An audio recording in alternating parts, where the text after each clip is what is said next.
coming up on the Unfolding Thought podcast. Literally been a professional coconut shucker for gotta be 7 or 8 years. Started out with basically a folding table at a farmer's market. We made gross $25,000, right, in a 10-day span. There's other events I've done where it's closer to $100,000. This year, we've already kind of blown the doors off now. And I'm probably booked out for 2 months straight. Big scale events. We're talking like I would gross a couple $100,000 with just 2 events. Like my last 2 events were like, I don't know, maybe $250,000 or somewhere in that range. Large scale events, tens of thousands of people. Welcome to the Unfolding Thought podcast. My name is Pratum.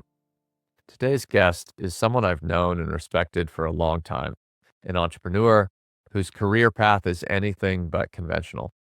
Dustin Ryan, also known as the Coconut Guy, has done everything from selling sandpaper at woodworking shows and promoting zombie fun runs to founding restaurants using his and his wife's own unique talents. As we get into Dustin's story, you'll see he's not your average worker. He's a born entrepreneur who has always been driven to do and try something new that rarely fits within an existing mold or model. I think you'll find Dustin's energy and stories inspiring.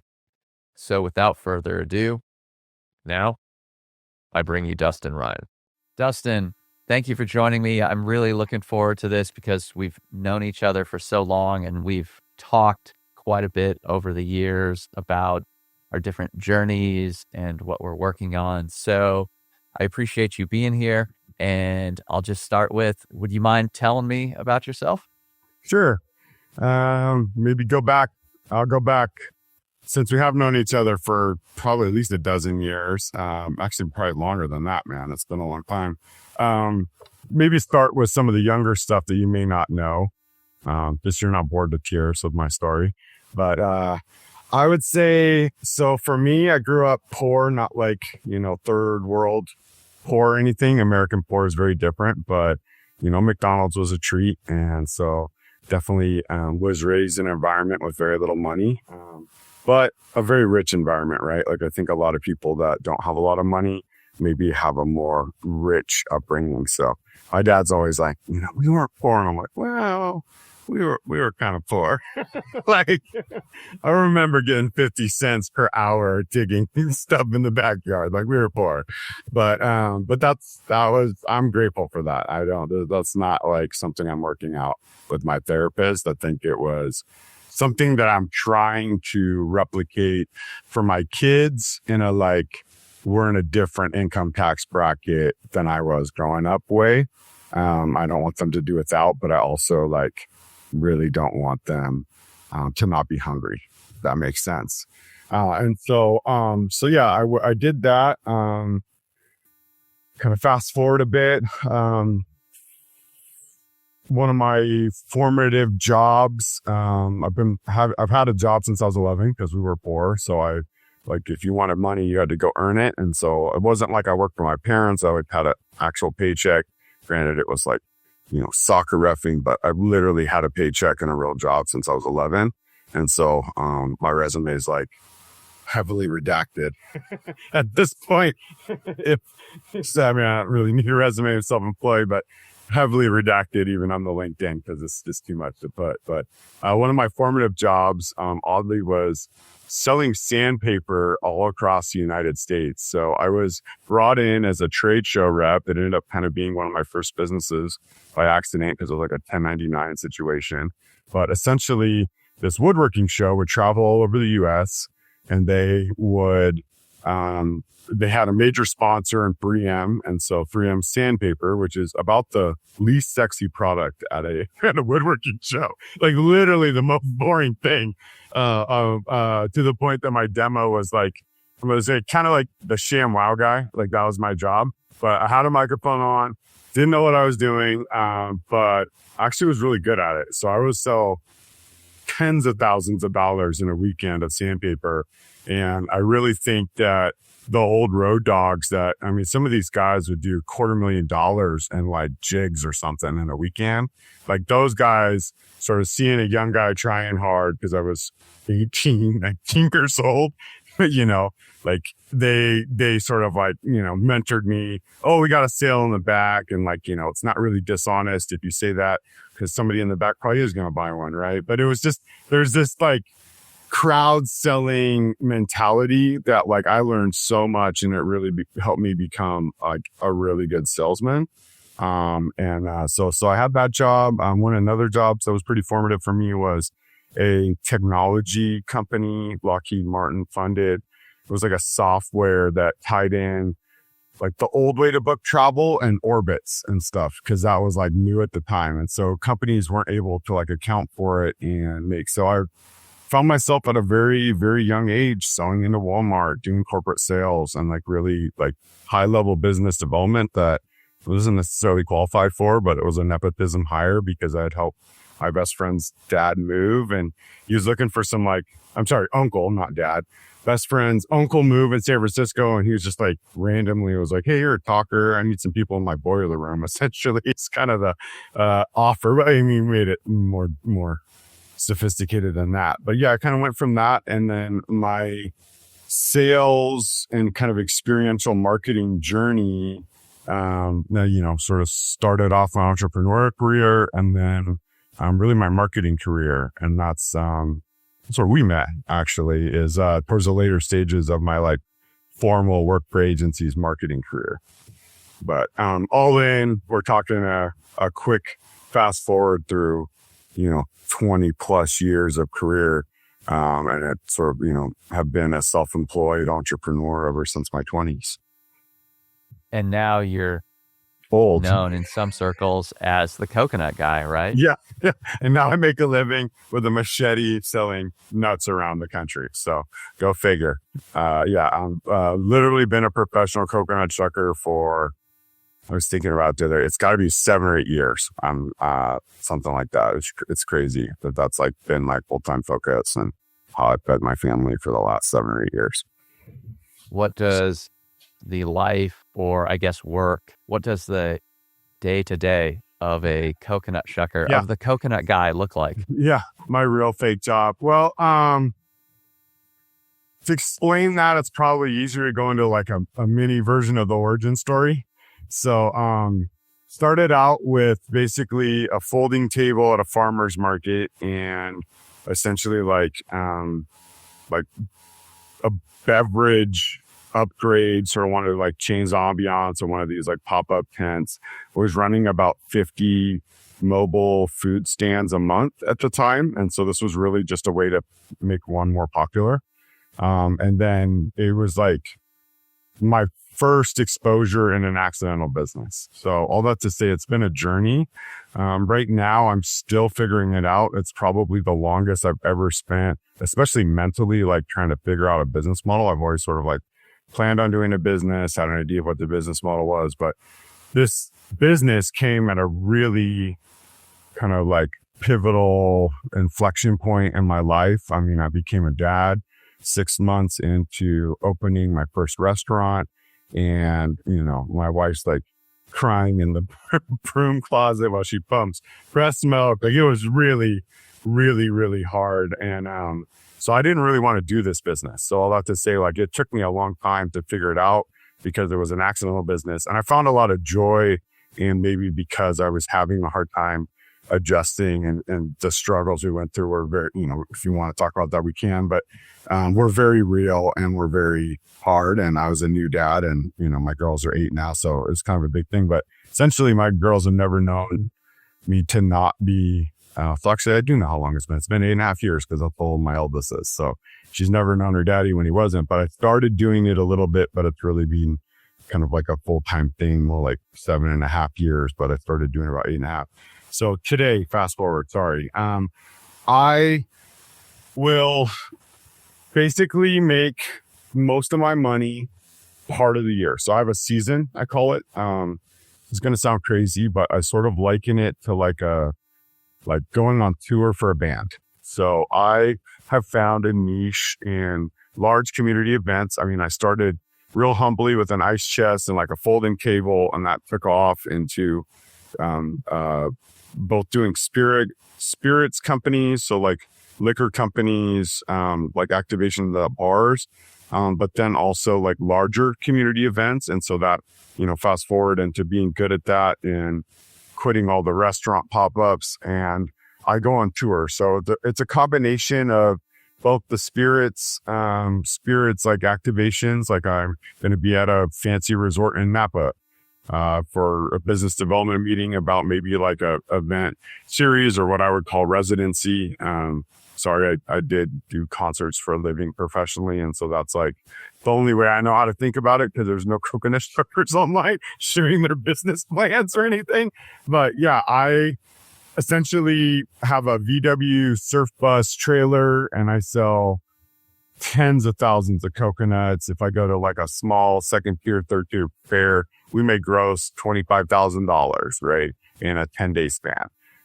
There's other events I've done where it's closer to $100,000. So it's really about kind of creating a route, and then you do these stops and you sort of has a season. So for me, it can start as early as now. Typically, it's, at the earliest April. And then now is a little quiet. June is when it's supposed to be like blow the doors off. But this year we've already kind of blown the doors off now. And I'm probably booked out for 2 months straight. And I'm just trying to negotiate to see if some of those people are willing to change dates. But yeah, so we've got a tour. I do that. I either bring people with me or I hire them there. When I'm doing 25 grand, that's a lot of coconuts. I usually have staff to help me unwrap and move them. Coconuts are very heavy.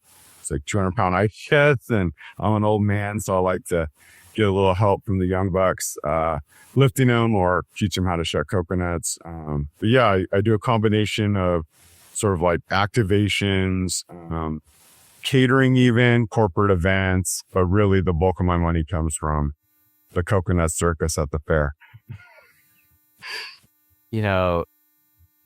I think you had already had a fair amount of success, at least in however I might define that. You seemed on a journey already, like you'd seen some results from the coconut shucking before I can remember even really being aware of it. Yeah. However, I think you explained it as being an evolution or something of that nature of some of the things that you were already doing. So I'm going to recount some of what I think I recall from your background. Yeah.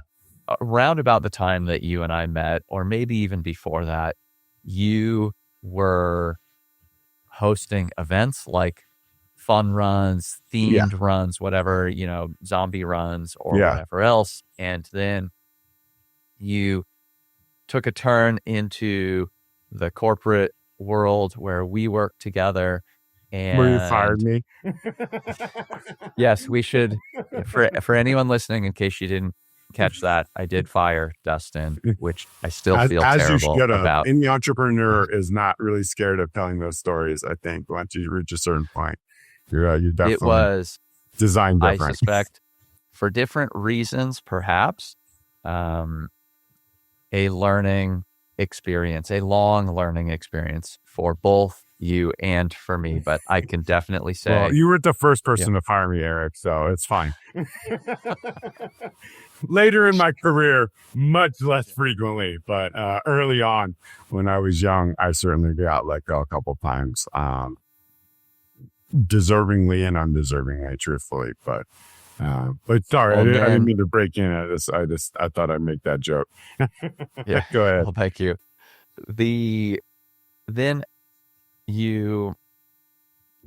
I don't know the whole history after we were working together, but after a number of years, I believe you did open your restaurant, as you mentioned, and you've worked with your wife. And I think, did I hear you correctly that you were doing around 50 mobile food stands a month? Yes. At some point? Okay. And so you were... well, if you want, I can kind of just like rewind and go over that. So my career's been crazy. So yes, I did. I made a living with runs like a zombie mud run where the participants we called it the running dead for obvious reasons because of a hit TV show, right?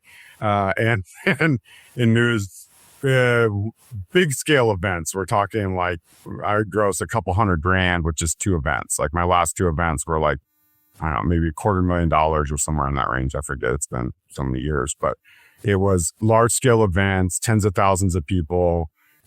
Definitely a lot of my marketing experience and background is a combination of that sort of like experiential but it built upon the same sort of business that I did while my wife was in college. And I was actually ended up going back to school because I proposed and realized a concert promoter is not like a real job.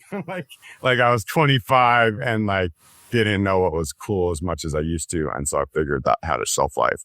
And so that is how we met, is that I was getting an internet marketing degree while I was working at a car website technology company. I think you were like a guest lecturer at for one of my teachers. And so inadvertently, I didn't meet you at that time, but I think after, maybe because I still have a relationship with that professor, Rob Kroll. Shout out to him. He's amazing. And now I was in charge of the whole program, which is even better from what I hear than when I got there. But yeah, I had done concerts professionally for a couple of years. One of those firings that we talked about, I got let go at a carpet sales company. Actually, no, I quit that job. That's right. I quit. I could not take another day of selling carpet. Like reading a carpet manual is about as much fun as it sounds. So the only time I've not given notice was like, y'all can get 2 weeks, but like if I were you, I'd just let go of me now. So it worked out that way. But sorry, I digress. So I did that, and then we moved back to Sacramento. When she had graduated, she got a job, and I tried to sell the concert promotion business. That's a hard one to sell because it's kind of like, tied to the last concert you did, but I made a living doing EDM concerts, and it all kind of came from a $1,000 loan from my cousin and a how to start an internet business for dummies business. So we had a nightlife website, and that sort of like naturally, organically grew into putting on the events that we were taking photos at already. So that was that business. And then I went back to SAC, and we did the runs as a sort of a new version of having done concert promotion. So we had some business partners. My wife and I have been in business together ever since the ripe old age of 20. So I just say partner. It's really convenient that that's like a thing to do now, because she's quite literally my business partner still and life partner. It's less amusing when I'm saying yes, chef at home, but it's definitely shaped me into who I am, and I'm very grateful for that experience. I think it's a different layer that a lot of people don't see with their significant other, in a good way and in a bad way. So it's a good one, but helped me along my journey. So we did that, and then there was a point in which we were just in it for the money. Like we were making good money and it was successful, but I had come along with enough businesses, because there's some I'm not talking about. I won't bore you to death with all my background, but we had done enough that I there's something more to being an entrepreneur than just like the American dream and making money. That's a very, very real part of why I do it, but it's not the end goal, right? Like money is a form of keeping score. So for the competitive game aspect of it, that makes me, super into growth and all that stuff. There's really, I think, kind of a creative component for me. Creating businesses are almost like I'm an artist and I paint and stuff, not as much as I should, but was told by a lot of people that I could have a career in it, like I'm good at it. And I've just never had any desire to let my capitalist self monetize something that's a purely emotional outlet for me.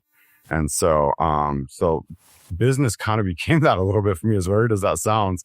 But a lot of our businesses have been kind of arts based. I consider like events and experience a form of art, like not as much as like the culinary arts, which is the restaurant that you spoke of and I'll get into, but it's like, to me, like I'm like a builder, but it's like, it's harder than regular art because you come up with an identity, you come up with a logo, you come up with a like ethos and like what you're trying to say to the world.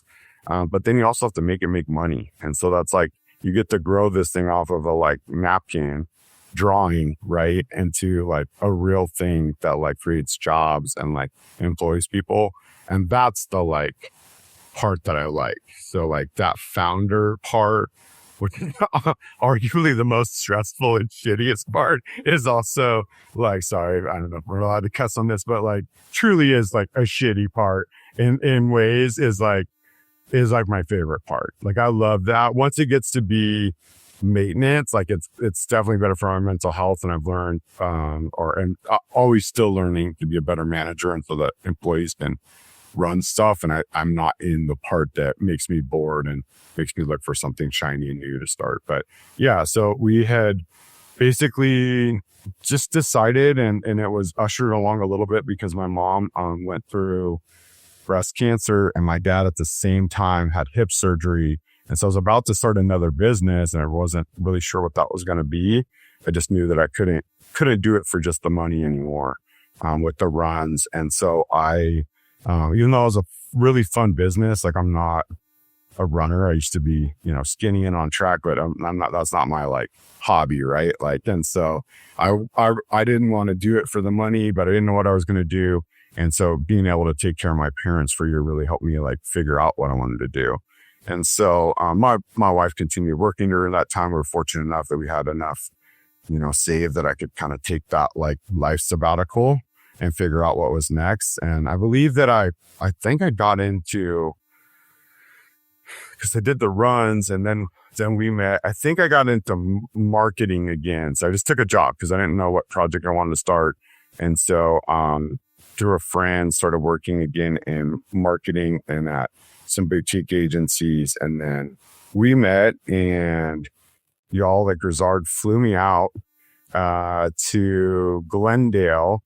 And it's like, you knew my wife loves Christmas so much that I was like going to have to say yes to whatever you put across the table, because I did want to work for you, but I wasn't sure if I wanted to completely change everything again. Like we had gone through that a lot. Like we lived in one place, had a business, swapped it for like all new like business and a brand new location already, like coming back home to Sacramento where I grew up. And then Glendale was like, let's go to LA. And I didn't really want to go to LA, but I did really want to learn from you and get mentored, because I thought that I was never going to get to be a better marketer if I didn't get to play with bigger ad budgets. And the reality is that most small businesses, even though I built something out of $1,000 loan into like multiple employees and like a legit income, like that is not even close to the multi-million dollar ad budgets that, albeit we were working on nonprofits, but it's still marketing, and it's, organizational marketing at a level that I was not going to get to buy for myself. Because a lot of what I learned from marketing was as much working on other people's stuff. It was, I probably have more experience, or a lot of what I did for people was crafted off of my own like ad buys and like what I did.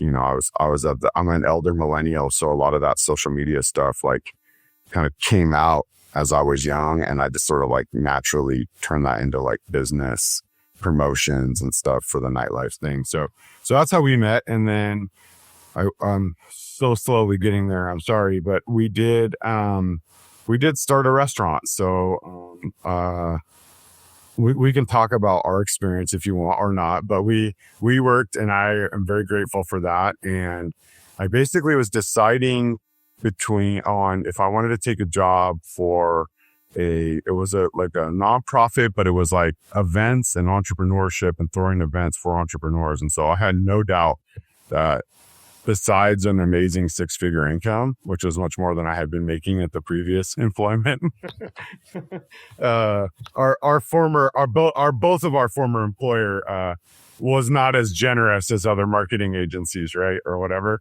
I think because it's semi in the nonprofit space, but whatever. It doesn't matter. No water under the bridge. But I had like a really, really high job offer, was only reportable to the board. But there was something in me that, like, even though that job was like my dream job, like on paper, I really just wanted to like sleep on my mother-in-law's couch and start a restaurant and like pray that I made $30,000 a year based off of the business plan. And like that was the most I knew for sure I could make when I wrote that. So while I was in LA, I did see the last little bit because I was like trying to get work and my wife was still employed there.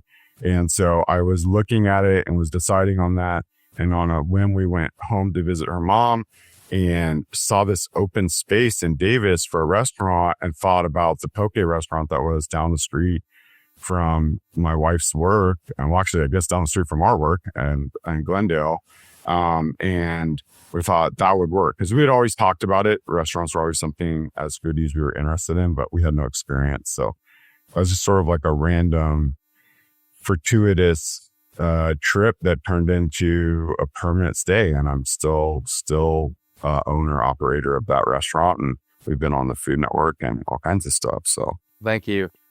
There are a couple things that I want to ask you about, but since we've referenced it, I think we can talk about working together and probably explore some of the, how you develop or evolve in experiences where I think you are a born entrepreneur, and so there were really good things that came along with that in having you as part of a bigger organization.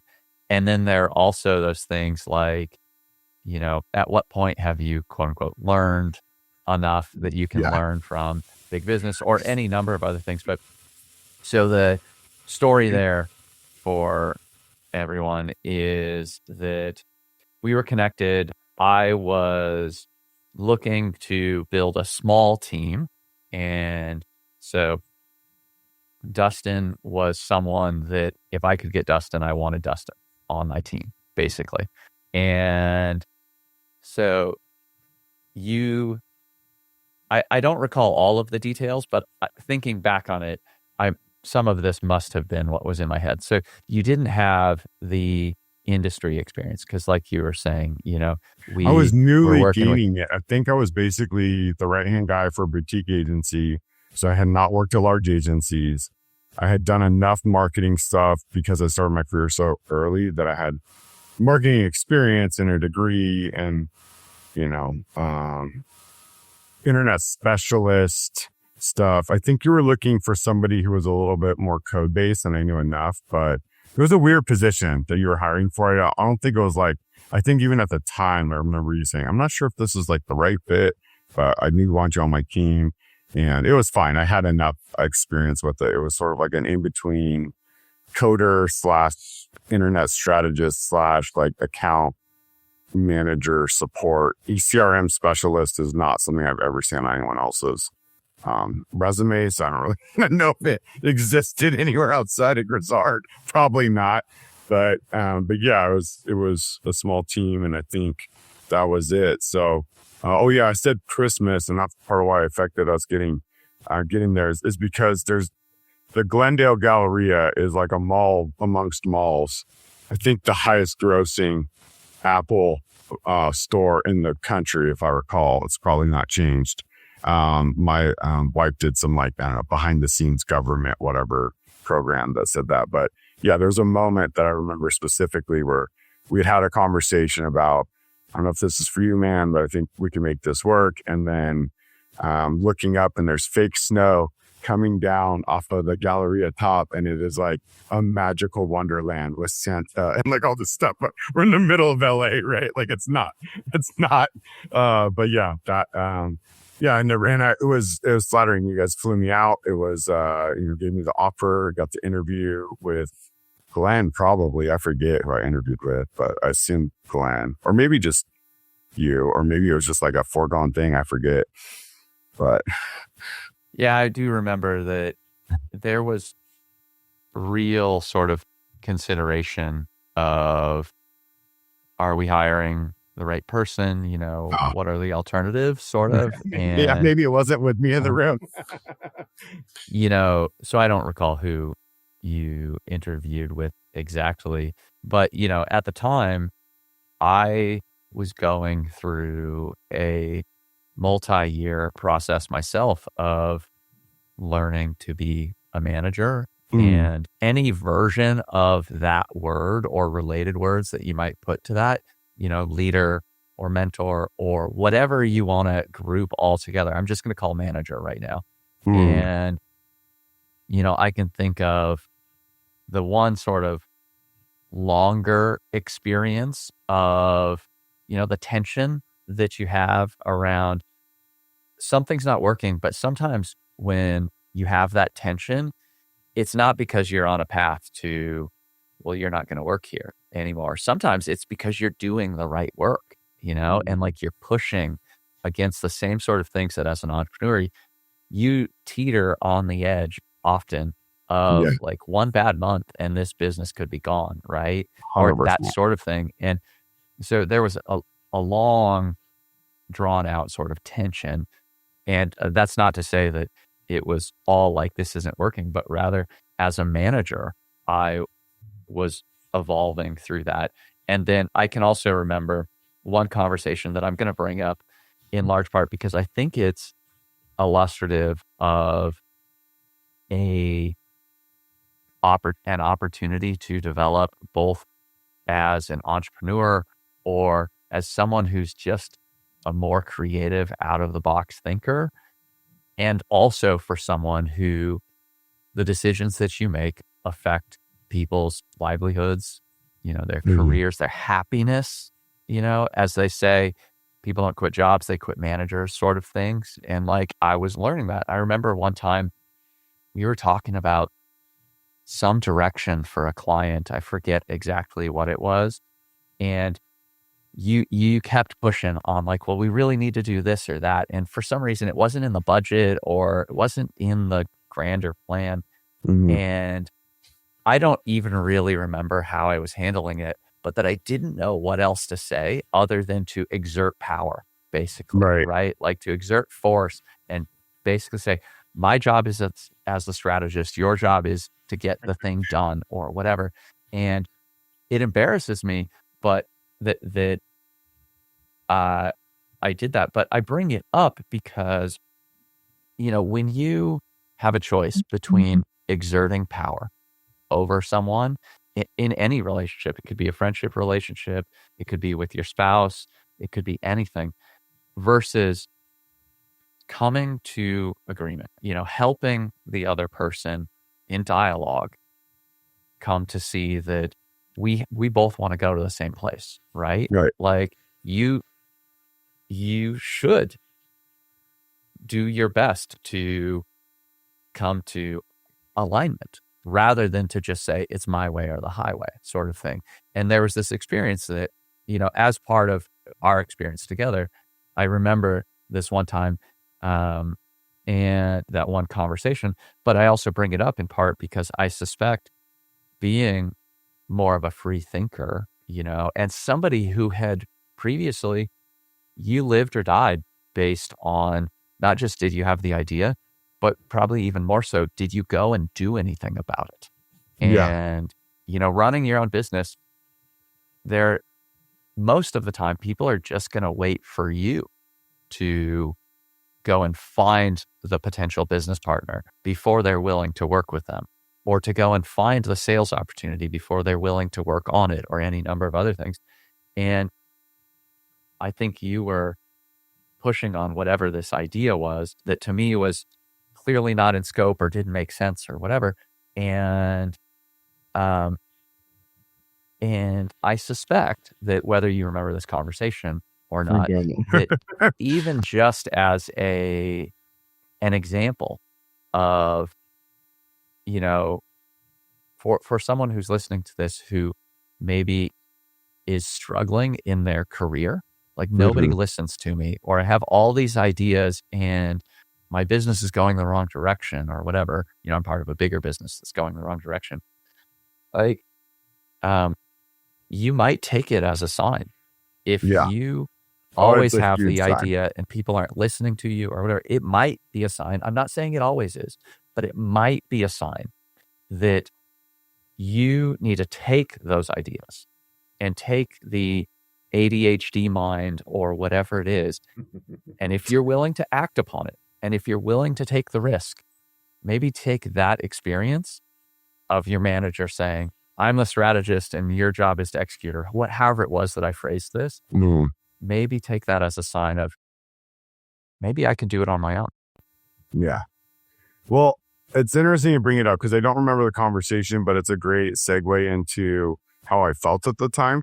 So for me, it was very strange. Like having been a job creator since I was like 18, I forget what age I was at this, at this juncture, but much later in life, married, a career level for a lot of people, from zombie runs to whatever. Mine hasn't exactly followed the traditional path, so it's harder to put dates on stuff sometimes. But I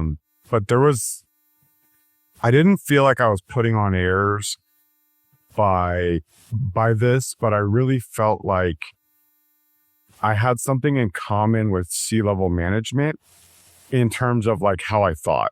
And I didn't mean it like I should be in C-level management or like up and above, but you really are like the CEO of your small business. Now, I wouldn't necessarily put CEO on I've never have really put CEO on my job title, or I had something before it. When I was very, very young, I think I maybe did once for all the jobs. I probably should look at all the business cards I've had over the years because it make me laugh. But yeah, it is a mindset of like, responsibility for an organization that I didn't have in that role, right? Like I was very much a cog in a very large wheel, right? As your manager was, Glenn, I love Glenn. Glenn taught me a lot. It was frustrating at the time, but I think he also taught you a lot. I remember you sort of reinforcing some of this stuff or helping me to understand the experience as it was happening in a way that was very helpful to me and formative. I've used it now in my own sort of like career, but yeah, it was very hard for me to fit in. Now, in some ways, I think that organization needed somebody wild and crazy like me because it was a stagnant organization and it ultimately was on its way out, is what we found through the history of the company. I remember you telling me once, and this was not why you're firing me, so you're not a total dick by saying this, but you were like, businesses will survive after employees leave. Right. And I think you were really like encouraging me to look because I sort of learned what I could learn from you at that time. And this was before there was any sort of like issues. If my memory, maybe not, because I imagine that I was a tough person to manage. I wouldn't want that job.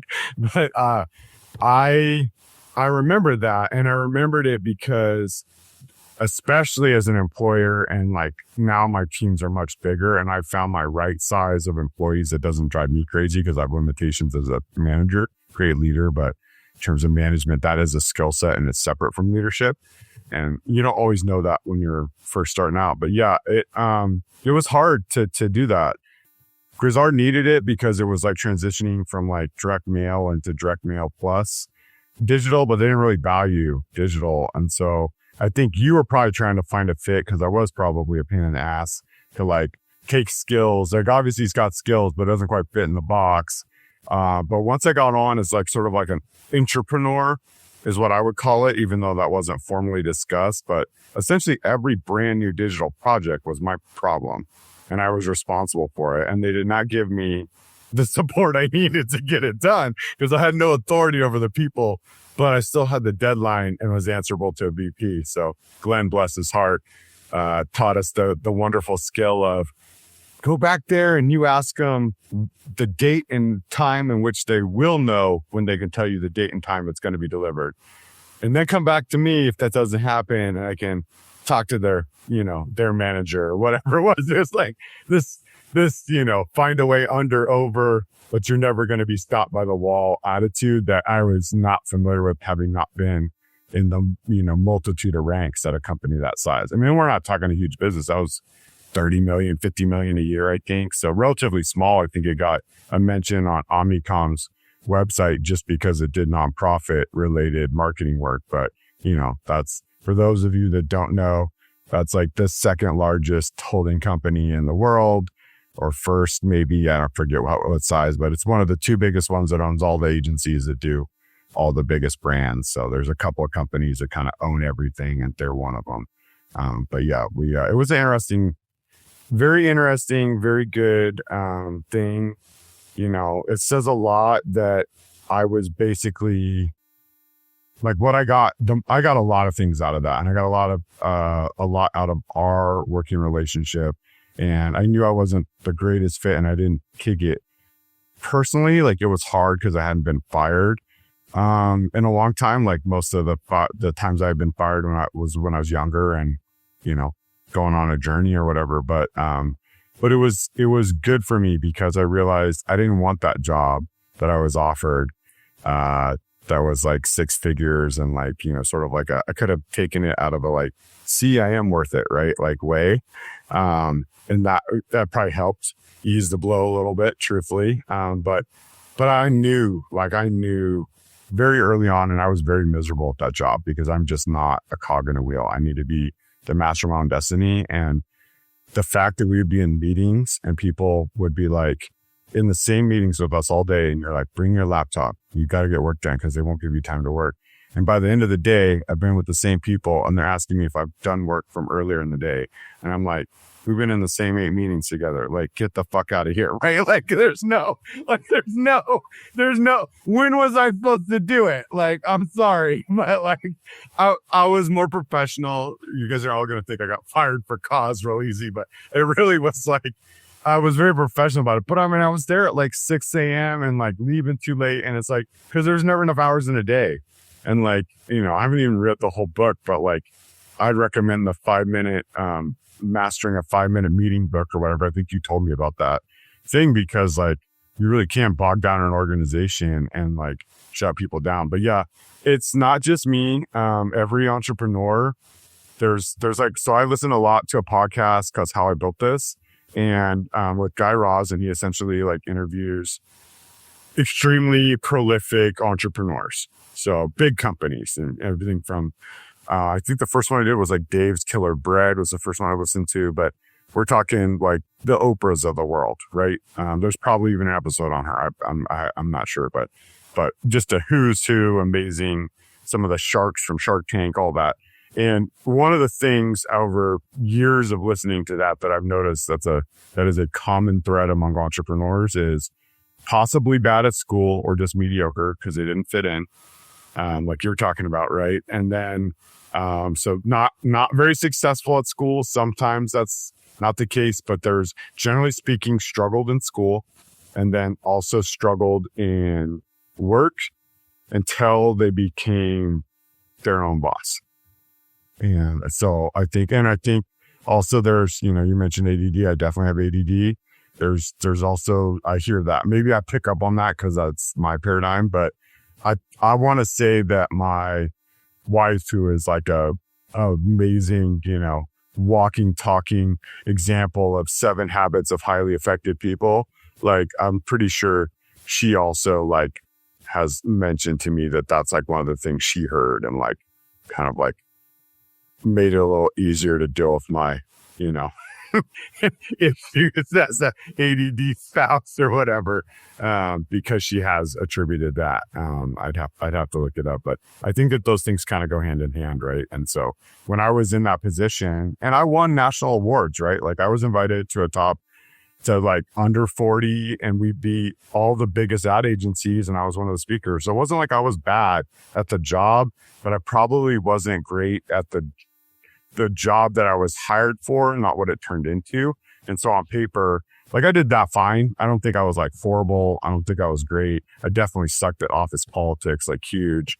But it was that part, knowing internet stuff, supporting the team. I was great at that. I was fine at the like marketing automation, automation stuff that we did. But yeah, I always felt out of place, and I always felt like I struggled, and I've got a lot of inner confidence.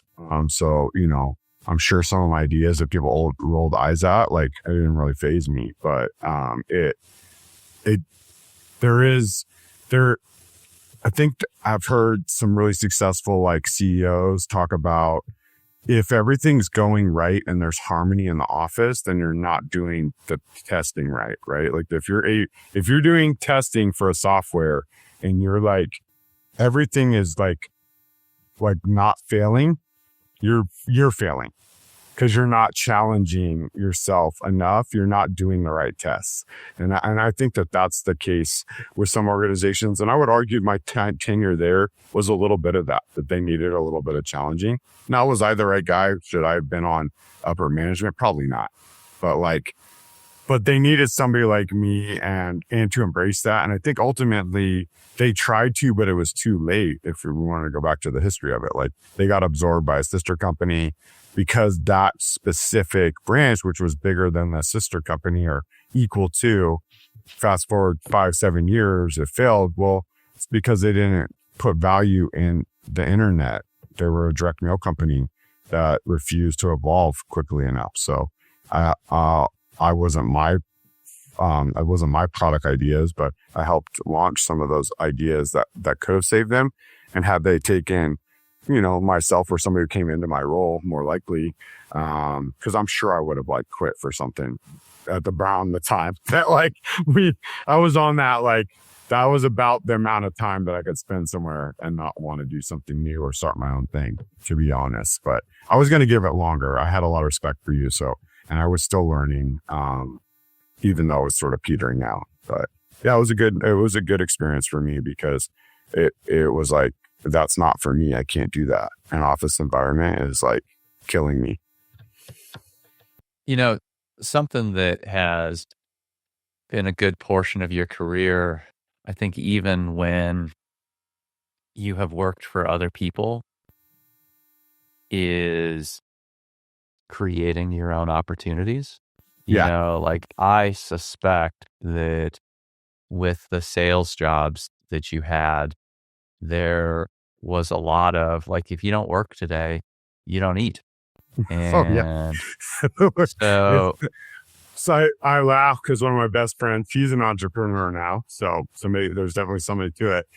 He also grew up poor, much more poor than me. Lived in a car. He's a he would be a good guest. You should talk to him. But he is Jason, one of my best friends. He's older than me. We're more peers now, but when we first met, I was selling water door to door for like a Alhambra delivers water company, and you don't know how to sell until you've sold door to door. Let me just tell you, like to go from get that F off my lawn to like signing up for a monthly service is a skill that he was much better at, but that it helped me. But yeah, it was very much do or die. And so I do appreciate all those, because if you can go sell water door to door, but yeah, that was a wild job. Sorry. I digress, but yeah, it is 100%. You gotta hunt that day to eat. And then you start to see it too. You start to see the opportunities once you've had some success and you've sold and you learned from bigger companies. I mean, I learned a lot too from our time at Grizzard, and that wasn't like the only place that I learned a lot. But seeing how big business does it and then you digest it into something small, like that can help you find those opportunities, because there's a reason it got big, right?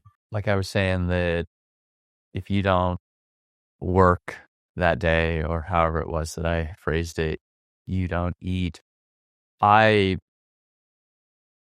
wouldn't say that I hesitate to make predictions, but I think that most predictions you make about the future are likely to not bear out to be true. And yet, I have a fairly strong feeling that the best opportunity that will exist for what I'm going to broadly term the average person in the next 10 to maybe 100 years in the Western world will be for people to find the things that they're willing to work really hard at, and that they're not expecting that someone like a boss or a bigger business will serve up to them, here's your salary and here's your benefits and you have job security.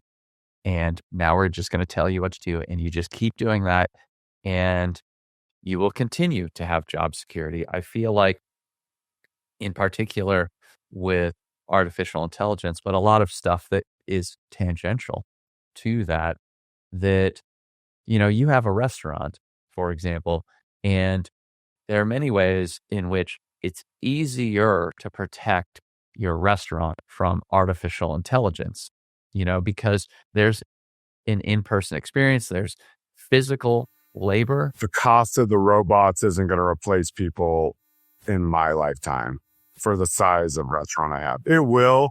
I'm sorry. It will in my lifetime, but not likely when I care and I own it, right? It's a low tech industry. So, Well, and, I think that as technology encroaches upon what is uniquely human, that we start to question, what is really valuable about our time and whatever else. And I think that is one reason that your coconut experience is so valuable, is that it's hard to replicate going and having a real live experience, whether we talk about music or sports or yeah, festivals or something of that nature. And yet, for me to become the next coconut guy or whatever the iteration might be, I have to have an idea. I have to be willing to take some action. hmm And for the last, 70-ish years, if not maybe 120 years, it has progressively become easier and easier to not have to have an idea or willingness to take action, and instead to come out of college and let someone else figure out what I'm supposed to be doing. I'll just wait to be told. And so, again, while I do generally hesitate to make predictions, I feel like, in large part because of AI, but, tied into that robotics and automation and so on, there are a ton of fields in the Western world where people will realize that there is so little value in the work that most X people do. And you can pick any number of roles, but let's just say medical coders. You go to the doctor and they treat you for something or they make some sort of diagnosis. That treatment gets coded a certain way so that it can be billed in a certain way. There are so few of those people, or accountants, or it could be lots of different roles, strategists even, that do such great work that they are better than a so-so artificial intelligence. right, And, so if I can go to ChatGPT and I can say, here are the last 5 emails I sent, and here are the results. What do you think I should send next? And then I'm willing to spend 20 minutes with it going, not really like that. Then 20 minutes of my time and $20 for the month is likely to get me a result that is at least good enough. Now, it might right. not be amazing. It might not make my business stand out, but would I rather do that, or maybe pay one of my existing employees to do that? Or would I rather take the risk on hiring yet another person to do the job with no guarantee that they will be amazing and better than the AI? And I feel like increasingly, more and more people are going to have to come to a realization that you are more and more responsible for figuring out what you're supposed to be doing in your career and taking action on it, much like you have done throughout your career in large part. I have an idea and I'm willing to go and do something about it. And, you have some level of risk tolerance, which not well, high not a level lot of risk people. tolerance. Yeah, If you go not a lot of negative, people are risk loving. I mean, I wouldn't say that I'm like jumping off of buildings like risk lover, but when it comes to like an idea, I will risk everything I own. And it's a confidence built on more wins than losses. So there's an element of that, right? You have to have the failures though to like properly do risk assessment and start a business. So also my biggest failure arguably should have told me to just go work for somebody was my one of my first businesses. Lost my best friend and was poor. So it was like 14 grand, seemed like on credit cards just seemed like an insurmountable mountain. And now I look at that as like such a cheap lesson. Like I've lost so much more money than that doing far less bad ideas or like a bad team or whatever. Right. But like that, yeah, I think it's partly you become more comfortable with things that you're familiar with. So if you are constantly risking money or you've had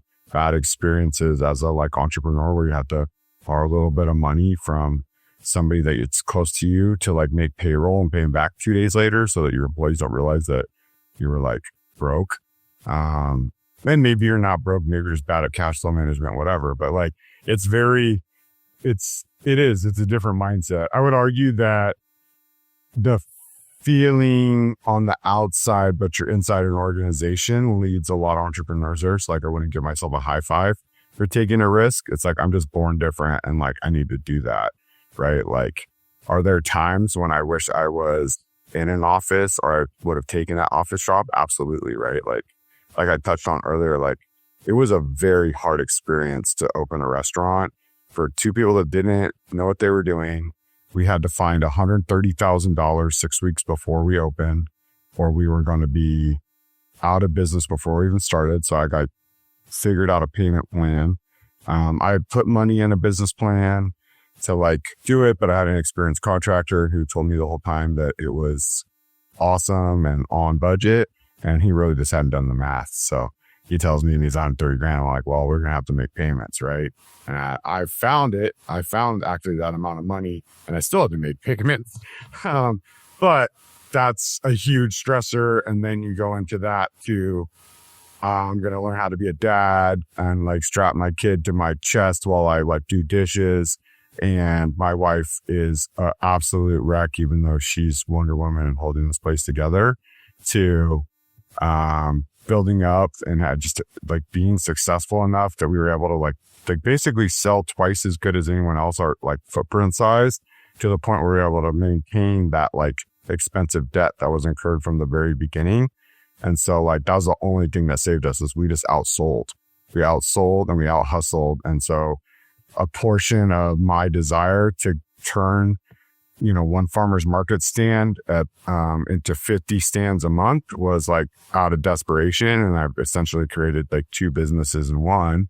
And it was a lot cheaper to buy a tent than another food location, but it made me a much better entrepreneur. It was like they weren't all the different concepts, but let's just say 50 different mini restaurants. Right. So that definitely, shaped my journey and was a very good thing. And like just this last year, we were on the Food Network, right? So you could argue that that's sort of like the stamp of like you made it, right? And that's post-COVID, and we're still dealing with ripples in post-COVID. But I think what people need to realize, and I'm sorry to share so much of my story in relation to that, but is like AI is coming for your job because your job is not what it is today.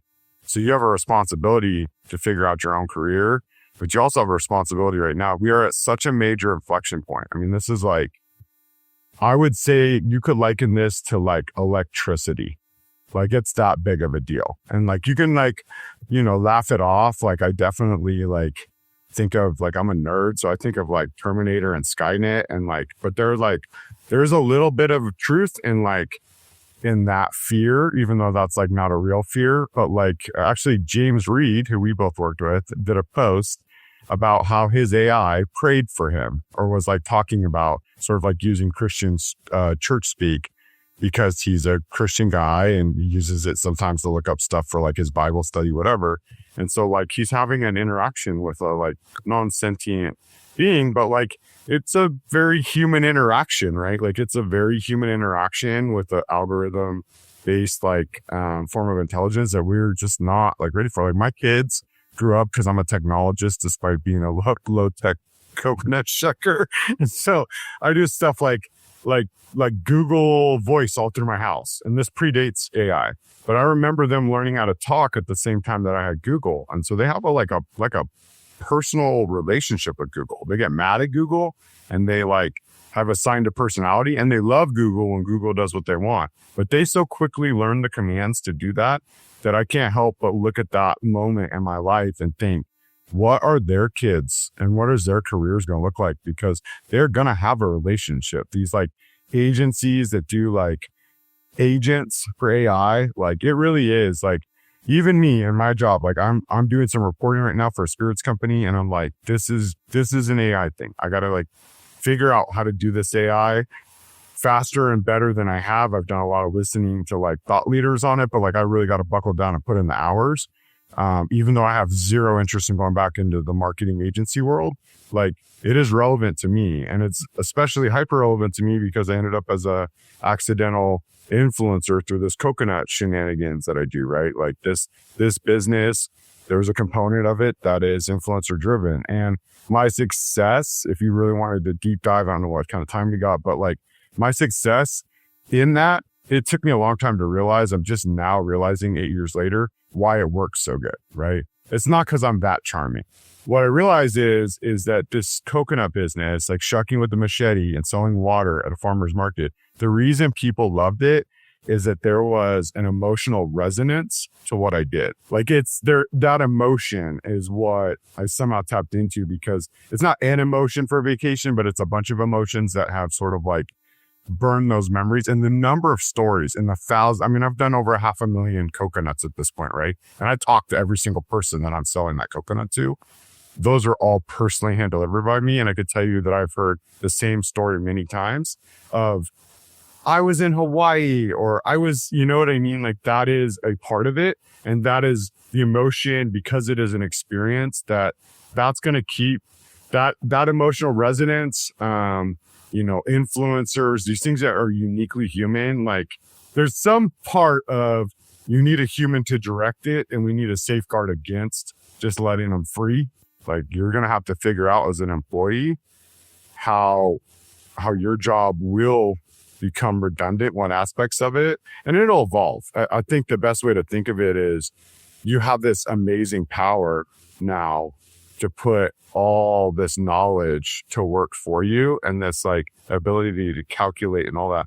And when you get accustomed to things like that and aren't willing to, as I've sort of said, like you, actually go and do something about it.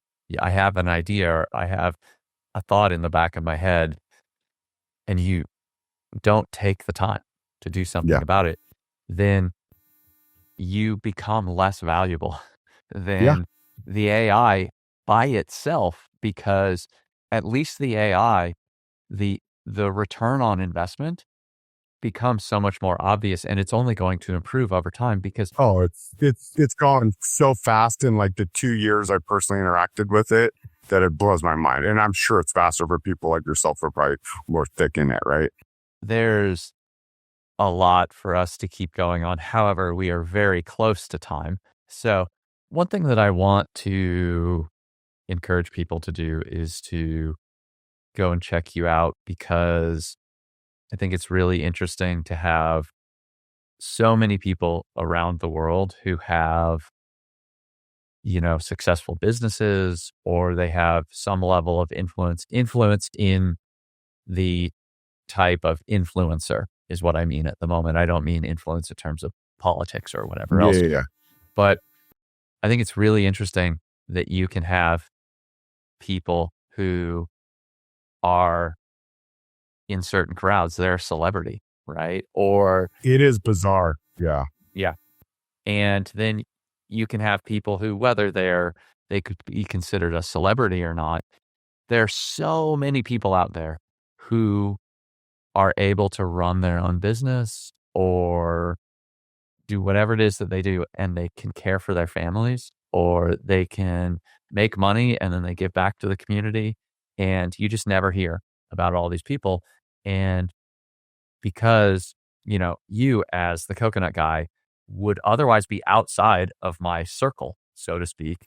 Yeah. And yet, if I get exposed to that's a possibility, you know, then at least in the argument that I would make about the future, that people need to be more like the CEO of their careers. You don't actually work for anyone. You work for yourself, even if someone else is writing your paycheck every month. I think that's going to be a greater and greater need over time. And so if I get exposure to you, I realize there's another option for me. So I encourage anyone who's here to go and check you out. And I know to send people to Instagram. I don't know if there are other places, but I suppose the question ultimately is, where do people go to find you? How do they connect with you, Dustin? So my, strongest channel on social is my Instagram at Real Coconut Guy. That's still probably the best up-to-date information. That's a curated feed, right? Like, see me in my surfy hat. That doesn't mean that I'm not like somebody who's lived near the beach and aren't like a California kid with a California lifestyle who grew up in the waves, right? Like that's definitely like part of my story too. But if you want the like business me, hit me up on LinkedIn, whatever it is, /Dustin Ryan, DustinRyen. I'm a very authentic person. I just choose not to share, thoughts on business. I don't really share family on LinkedIn either, but I very much just do the coconuts and do the events and kind of like what I think people are there for, right? On Instagram, I've had a personal one in years, but if you want more of the business side, if you're a struggling entrepreneur or if you're a successful entrepreneur and you just want to talk about anything, I strongly encourage it. I'm big on the networking and getting to know people and really paying it forward because I have a lot of people help me out early on in my career. And so I like to do the same for people. I'm a coconut shucker. I might not be the best mentor for you, but if any part of my story resonated and you'd like help, let me know. Or if you just think that it's fun that I shuck coconuts, you want to be my friend, I'm always looking for those too. So I'd be super stoked to meet you on either platform. But those are probably the best ways. I mean, I have a website, but that's like kind of more formal book me stuff. So I would say LinkedIn, send me a message, Dustin Ryan. I'm sure if you looked up Coconut Guy and Dustin, it would come up. And same for my Instagram. And I still do all my own work despite having worked at agencies and knowing how to, automate everything behind the scenes, including all the posts and some of the interactions on the direct messages. People don't realize a lot of that's like bot driven, drip, whatever. It's me. So I will look at it. It does get a little overwhelming once you're over 100,000 followers. So it may take me a little bit, but I do actively check that and I respond personally to anyone who is interested enough to contact me. Oh, thank you, Dustin. And I will have links to all of these places in the show notes. So anyone that didn't catch it or doesn't find you on Google or LinkedIn search or whatever, you can check the show notes. Thank you. I'm honored to be on here and appreciate what you're doing and the thoughtfulness that you approach this major inflection point in our society and in business in general. I think is a viewpoint that should be heard. And so I was grateful that you thought of a little coconut shucker like me. And I thought I was worthy of being on your deeply intellectual and resonates with me podcast, man. I like it. I dig it. I love what you're doing here. Well, thank you, Dustin. I appreciate it. And yeah, you were on my list from the beginning. So I'm glad that we had the time. Well, I'll say it again and we can leave it here. But thank you for joining me. I really appreciate it, Dustin. Yeah, mahalo. You too, man. Take care. Hey. Thank you for listening. I hope you got a lot out of today's conversation. If you enjoyed the episode, please take a moment to rate, review, and subscribe. And please share it with someone you know who'd appreciate this kind of information. If you want to bring this kind of thinking to your own business, check out mine at inboundandagile.com. We specialize in helping leaders with challenges around marketing, communications, and leadership so they can inspire real action in their people and audiences. Thanks again for listening, and I hope you'll come back for future episodes.